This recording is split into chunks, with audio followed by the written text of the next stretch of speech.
क्यों आई हो? मुझे सबीहा साहिबा से मिलना है अभी।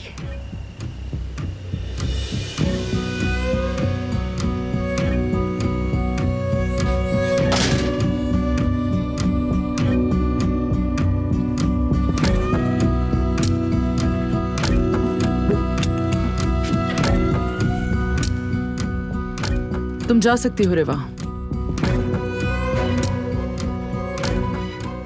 क्यों आई हो तुम यहाँ? इस बार मैं तुम्हें धमकी देने के लिए नहीं आई हूँ, बल्कि तुम्हारी मदद करने आई हूँ।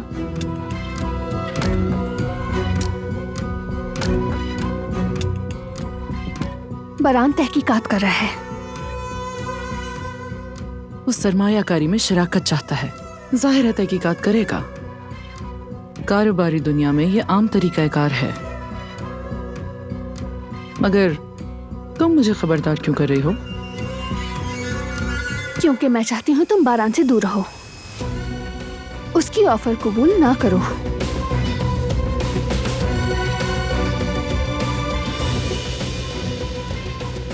सोच लो।